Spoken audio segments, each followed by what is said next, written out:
Je m'appelle Emily. J'ai 31 ans et ce que je m'apprête à avouer vit en moi comme une blessure silencieuse. Vous est-il déjà arrivé de regarder votre propre vie sans la reconnaître? Tout a commencé le jour où j'ai compris que la vie que j'avais construite n'était pas celle que mon cœur désirait vraiment. Quand j'ai épousé Jason, mon amour d'université, je croyais que nous étions inébranlables. Il était le genre d'homme que l'on admire, calme, posé, fiable, celui qui n'oublie jamais un anniversaire, qui s'assure que les factures sont payées et que la maison reste debout malgré toutes les tempêtes. Pendant des années, je me suis dit que c'était ça, l'amour, la constance, la fiabilité, le confort. Mais quelque part en chemin, le confort est devenu silence. Nos rires se sont éteints, remplacés par des emplois du temps et des soirées polies.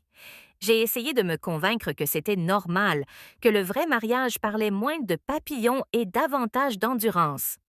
Mais au fond de moi, il me manquait le battement, l'élan, la sensation que l'amour pouvait encore me couper le souffle. Puis il y a eu Noah. Il n'était pas un étranger, c'était le plus proche ami de Jason, quelqu'un qui faisait partie de nos vies depuis des années. Et pourtant, soudain, il était différent. Il dégageait une énergie qui remplissait chaque espace où il entrait, une énergie qui rendait tout un peu plus vivant. Là où Jason planifiait chaque chose à la minute près, Noah vivait à l'instinct. Et quand il me regardait, c'était comme s'il voyait la part de moi que j'avais oubliée. Tout a commencé innocemment. Des plaisanteries partagées, des regards rapides, des conversations qui s'étiraient plus longtemps qu'elles n'auraient dû. Je me disais que c'était sans danger, mais peu à peu nos mots sont devenus chargés, nos silences passent étaient plus lourds. Chaque fois qu'il passait, mon cœur me trahissait, s'emballant d'une manière que je ne pouvais pas contrôler.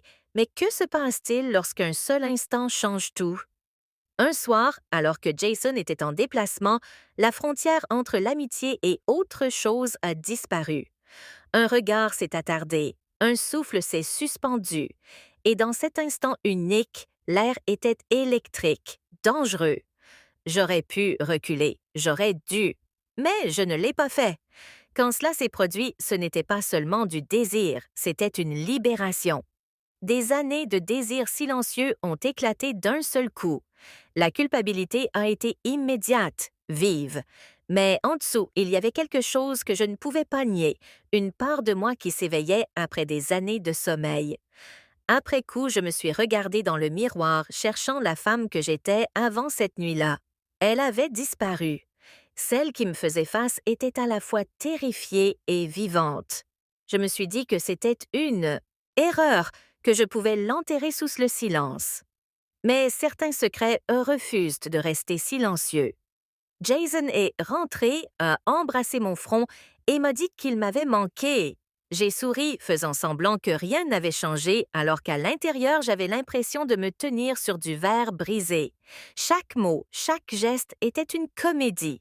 Et pourtant, Noah persistait dans mes pensées. Sa voix, son regard, le souvenir de la façon dont mon prénom sonnait quand il le prononçait. Les jours se sont fondus en semaines. J'ai essayé de prendre mes distances, de reconstruire les murs que j'avais brisés, mais les plus petites choses continuaient de les faire tomber. Un message inattendu, un bonjour échangé, la façon dont nos regards se retrouvaient dans une pièce bondée. À chaque fois, ma détermination s'effritait un peu plus. La culpabilité est devenue mon ombre. La nuit, tandis que Jason dormait à mes côtés, je revivais des moments que je n'aurais pas dû me rappeler. Mon corps restait immobile, mais mon esprit était ailleurs, pris dans une tempête dont je ne pouvais m'échapper. Puis Jason a proposé que nous partions un week-end. Juste nous deux, a-t-il dit doucement, les yeux pleins de bonté, sans se douter de rien.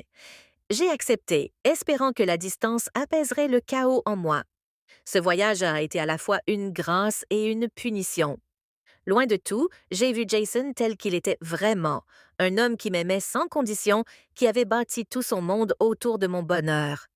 Je l'ai regardé rire près du feu, me prendre la main, et je me suis demandé comment j'avais pu perdre de vue un amour pareil. L'espace d'un instant fugace, j'ai cru pouvoir revenir pleinement vers lui, que la tempête en moi pourrait se dissiper en calme. Mais quand nous sommes rentrés, Noah était là, Un seul regard et chaque fragile parcelle de contrôle que j'avais construite s'est effondrée. La vérité m'a frappé de plein fouet. Je ne pouvais plus vivre dans deux mondes. La sécurité silencieuse de l'amour de Jason et l'attrait sauvage et dévorant du toucher de Noah ne pouvaient pas coexister. L'un détruirait l'autre et tous deux me détruisaient lentement. Aujourd'hui, chaque matin pèse plus lourd.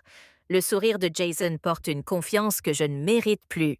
L'absence de Noah ressemble à une blessure qui refuse de guérir. Je traverse mes journées en faisant semblant que tout va bien, mais à l'intérieur, c'est le chaos. Une tension constante entre la culpabilité et le désir, la sécurité et l'élan. Je ne sais pas comment cette histoire se termine. Peut-être que la vérité éclatera et réduira tout en miettes. Peut-être que je la porterai en silence jusqu'à la fin de ma vie. Tout ce que je sais, c'est que ce que j'ai ressenti avec Noah était réel, brut et effrayant, mais réel. Et parfois, les choses qui nous ruinent sont les mêmes que celles qui nous rappellent que nous sommes encore en vie. Maintenant, des bougies, mon vin préféré, la chanson de notre mariage en fond sonore. Mais pendant qu'il parlait, je n'entendais qu'Adam. Sa voix, son rire, ces mots qui résonnaient dans ma tête. Tu mérites plus, Rachel. J'ai souri tout le long du dîner, faisant semblant d'être présente, alors que mon cœur était ailleurs. Plus tard, quand Michael s'est endormi à mes côtés, je suis restée à fixer le plafond. La culpabilité m'a traversée comme une tempête. C'est à ce moment-là que j'ai compris la vérité. J'avais dit oui à tout, sauf à la seule chose qui comptait vraiment, l'honnêteté. Le lendemain matin, je suis allée au travail et j'ai demandé à Adam de prendre un café à l'extérieur du bureau. Il avait l'air surpris, peut-être même nerveux.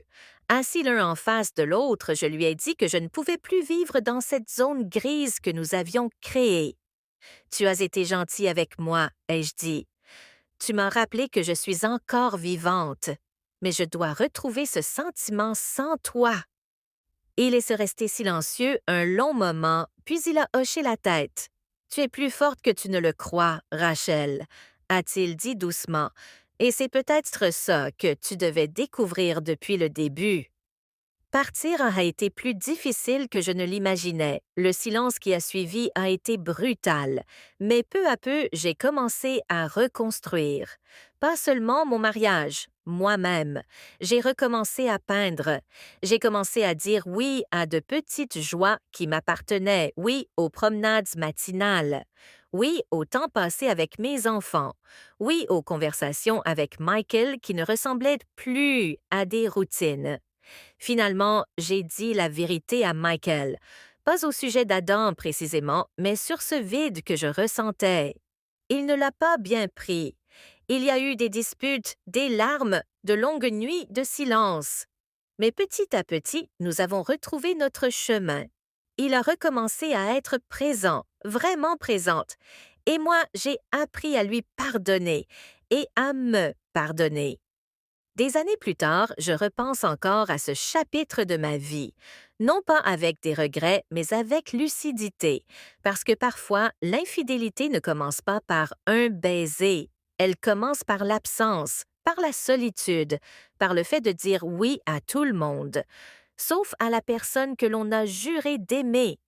J'ai dit oui à tout parce que j'avais peur de dire non au vide dans mon cœur. Mais j'ai compris une chose d'essentielle. Le véritable amour n'est pas d'être toujours heureux.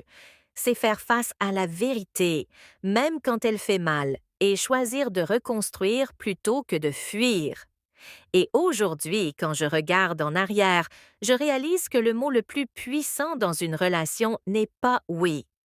Parce que dire non aux mauvaises choses, c'est la seule façon de dire enfin oui aux bonnes.